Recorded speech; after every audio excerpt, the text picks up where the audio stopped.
Ya, baik. Begitu Mas Firman yang dari Kota Gede.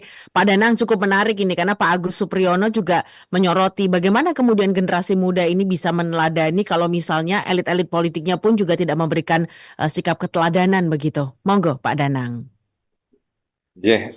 Untuk Pak Agus Supriyono yang dari YouTube tadi ya, Iya, kita beliau mengeluhkan bahwa saat ini ketiadaan keteladanan dari para pemimpin itu benar sekali bahwa sekarang kita ini sepertinya mengalami defisit leadership ya, tidak ada keteladanan.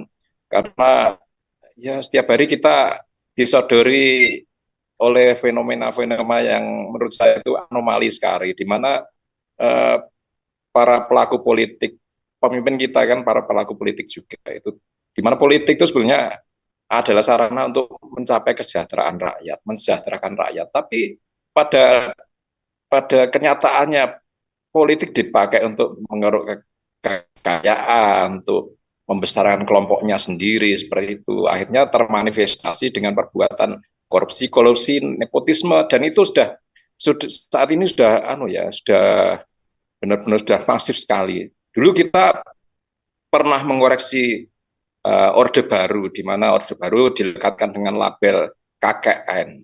Setelah reformasi selama kurang lebih 26 tahun ini, ternyata kita juga tidak beranjak dari hal-hal yang dulu kita koreksi.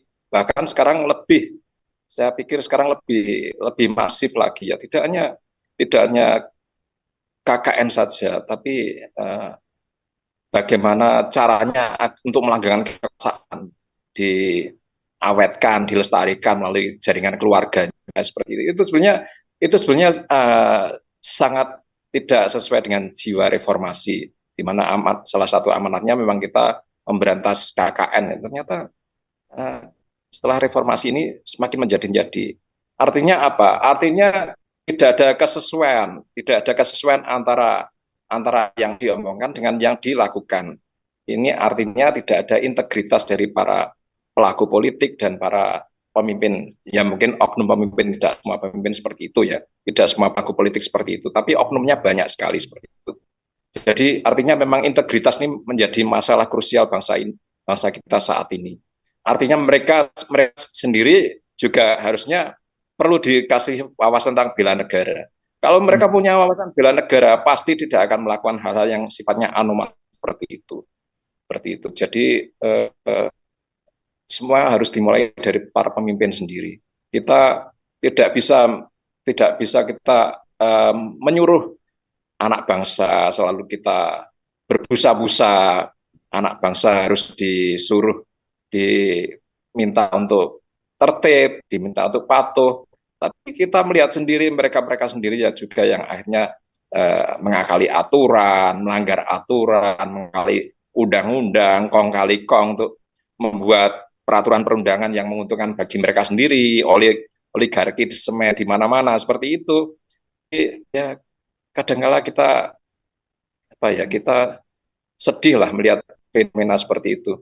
Jadi kita harus mulai dari diri kita sendiri. Seperti tadi Mas Prima dari Kota Gede itu kan menyinggung juga bahwa kok sepertinya bela negara ini hanya hanya bisa dilakukan oleh generasi yang berprestasi. Tidak juga, bahwa bela negara itu bukan sesuatu yang mewah sebenarnya, bukan sesuatu yang di awang-awang juga. Bisa kita mulai dari hal yang kecil, misalkan kita dengan sesama warga negara kita baik. Terus kita juga memiliki sifat yang disiplin, ulet, percaya diri, mandiri. Itu pada akhirnya juga berkontribusi pada kemajuan bangsa. Dan itu sudah termasuk unsur bela negara.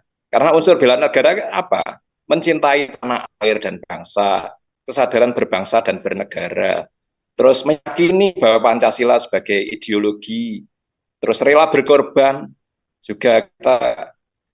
Ini kalau nilai-nilai seperti itu sudah ada dalam diri kita atau sebagian sudah ada dalam kita, yaitu kita sudah bela negara. Masa sih kita nggak mencintai negeri sendiri? Mencintai negeri sendiri itu bukan sesuatu yang muluk-muluk. Kita kita dimulai dari hal yang kecil. Kita misalkan saat ini era digital, ya kita melihat konten-konten yang bisa memperkuat rasa kebanggaan kita akan seni budaya sendiri itu sudah sudah ada unsur bela negaranya. Kita melihat konten-konten tari-tarian tradisional daripada tari-tarian dari asing, lihat musik-musik tradisional, musik-musik yang dilakukan oleh para musisi dalam negeri sendiri. Artinya itu nanti akan menghidupi dan menghidupkan para pelaku seni budaya dari negeri kita sendiri. Akhirnya terjadi perkembangan dan efek dominonya banyak sekali. Ekonomi kita menjadi tumbuh, bergerak seperti itu. Terus banyak lagi, kita harus rela berkorban juga bukan sesuatu yang mulu-mulu. Misalkan kita ini kan masih momen 17-an. Kita katakanlah diminta untuk ikut hadir dalam upacara 17-an.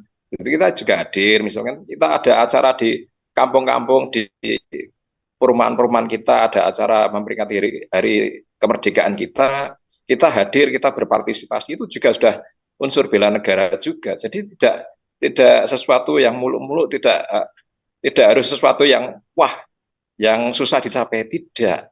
Dari diri kita sendiri bisa sebenarnya, dari hal yang sepele. Jadi memaknai bela negara itu mulai dari yang sederhana, yang cukup kecil, nantinya memang akan menjadi sesuatu yang besar.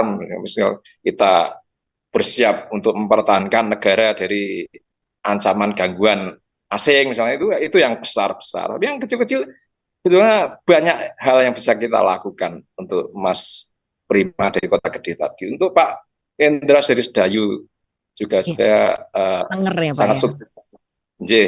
sangat setuju sekali bahwa kita selama ini cenderung hanya pada hakikat dan bukan bentuknya. Kita untuk pelestarian nilai-nilai patriotisme, kita juga sebetulnya di Jogja ini kita dianugerahi berdomisili di Jogja itu luar biasa.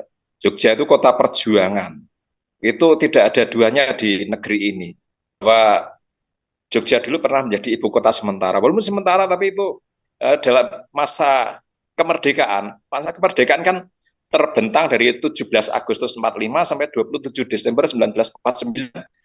Dari sekitar 5 tahunan itu, 4,5 tahun tuh Republik ini beribu kota di Yogyakarta. Sedangkan pada masa revolusi itu Republik kota di Jakarta itu hanya sekitar 4 bulan saja. Artinya apa? Republik masih usianya masih bayi itu benar-benar diasuh dan dibesarkan di Yogyakarta. Jadi dengan keistimewaan Yogyakarta, dengan sebagai kota perjuangan, kota revolusi, itu bisa sebenarnya secara mampu mempertebal rasa nasionalisme patriotisme dari warga Jogja sendiri. Sepertinya situs perjuangan itu tersebar di Jogja, banyak sekali kalau mau kita hitung. Itu warga-warga sekitar itu ya harusnya dengan kesadaran diri menguri-uri bagaimana supaya artefak-artefak yang sifatnya tidak hidup itu bisa dihidup-hidupkan. Misalkan saya ambil contoh misalnya Jalan Palagan Tentara Pelajar, di sana ada satu monumen Rejodani.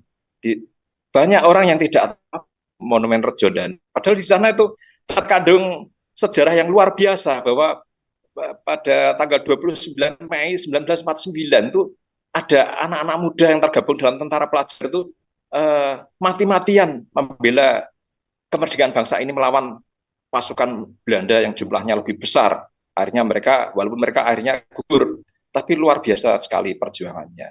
Terus di daerah Jalan Prambanan Piyungan di Dusun Serut, desanya Madurejo kalau nggak salah. Di sana juga ada monumen Serut. Di pinggir jalan itu ada monumen bentuknya bom besar itu.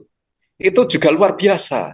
Karena para pejuang kita saat itu dari Batalion 151 Brigade 10 itu saat itu menyergap konvoi Belanda di sana. Padahal seperti kita ketahui perjuangan bapak-bapak para penduli kita tidak mudah, hanya bersenjata seadanya dari rampasan Jepang dan senjata yang seadanya, bambu runcing segala macam. Tapi kita mampu. Satu konvoi Belanda yang dengan tank, panser, Grand Carrier segala macam mampu diluluh lantakkan di Jalan Prambanan Piyungan dengan adanya monumen Serut. Itu generasi muda saat ini memang belum tahu itu nanti, tapi pelan-pelan kita akan kita akan share seperti itu di medsos atau di banyak kesempatan akan kita sharingkan seperti itu. Biar bisa menumbuhkan rasa cinta tanah air seperti itu. Nggih.